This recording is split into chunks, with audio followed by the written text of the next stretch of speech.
Assalamualaikum warahmatullahi wabarakatuh.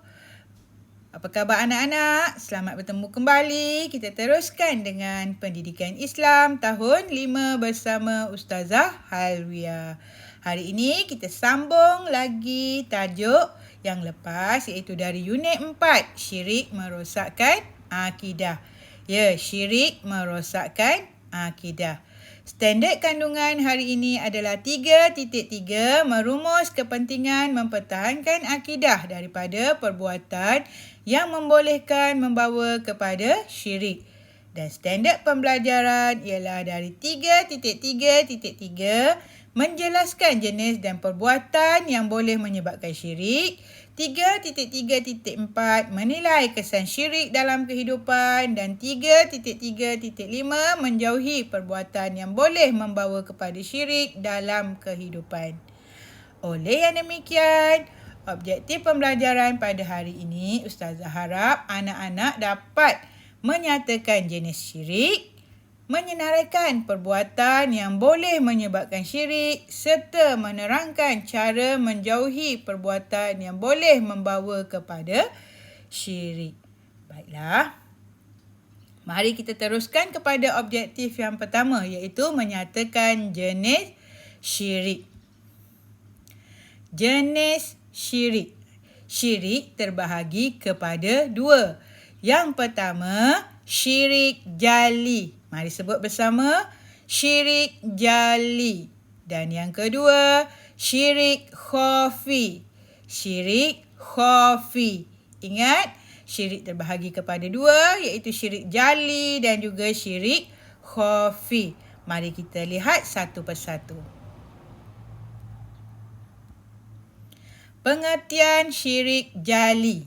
Syirik jali ialah mempercayai atau mengaku wujudnya Tuhan lain selain Allah Subhanahu Wa Taala atau menyembah selain Allah Subhanahu Wa Taala yang esa.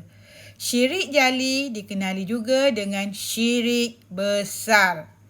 Ya, yang dimaksudkan dengan syirik jali ialah menyembah selain Allah Subhanahu Wa Taala dan ianya adalah syirik besar. Contoh syirik jali ialah menyembah berhala, matahari, bulan atau lain-lain.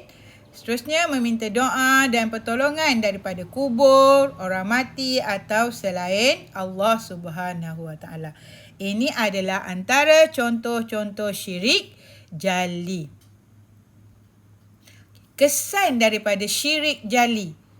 Pertama, ia boleh membatalkan akidah. Seterusnya, berdosa besar dan dijanjikan azab yang pedih. Cara menjauhi syirik jali iaitu kita hendaklah mendalami ilmu tentang Islam. Istiqamah beribadah dan berdoa kepada Allah Subhanahu Wa Taala dan seterusnya mentaati perintah Allah Subhanahu Wa Taala dan Rasul. Ya, ini adalah berkenaan dengan syirik jali. Seterusnya kita pergi kepada syirik khafi. Pengertian syirik khafi. Syirik khafi ialah tidak meletakkan Allah Subhanahu Wa Taala sebagai yang mutlak dalam niat ketika beribadah atau melakukan sesuatu perkara. Syirik ini dikenali juga dengan syirik kecil. Ya, syirik khafi bermaksud tidak meletakkan Allah sebagai yang mutlak dalam niat kita sewaktu beribadah atau melakukan sesuatu perkara. Ianya dikenali dengan syirik kecil. Contoh syirik khafi ialah riak, iaitu melakukan sesuatu ibadah bukan semata-mata kerana Allah Subhanahu Wa Taala. Sebaliknya kita mengharapkan penghargaan atau untuk menunjuk. Melakukan ibadah kerana mahukan pujian. Ini adalah contoh syirik khafi. Kesan syirik khafi. Ianya dapat menghapuskan amalan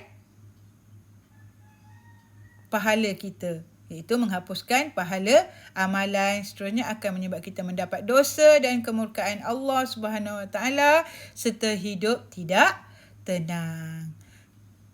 Okey, oleh yang demikian, cara yang menjauhi syirik khafi iaitu dengan cara pertama, melatih diri supaya ikhlas. Kedua, menyembunyikan amalan kebajikan dan seterusnya, menghindari perasaan hebat dengan amalan yang dilakukan. Ya, ini adalah perkara yang dapat menjauhi syirik khafi. Okey, Ustazah harap kamu dapat mengenal pasti antara syirik jali dan syirik khafi. Sebagai tugasan, kamu boleh rujuk pada modul PDPR. Ustazah harap kamu dapat siapkan latihan 2 berkenaan syirik, iaitu pengertian syirik jali dan pengertian syirik khafi serta contoh-contohnya berdasarkan video yang diberikan.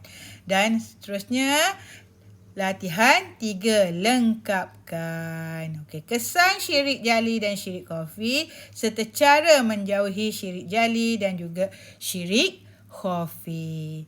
Ustazah harap kamu dapat siapkan. Setelah siap, hantar gambar jawapan kepada Ustazah untuk disemak. Boleh kan? Okey, Ustazah rasa sampai di sini sahaja untuk hari ini. Selamat belajar. Jangan lupa siapkan tugasan.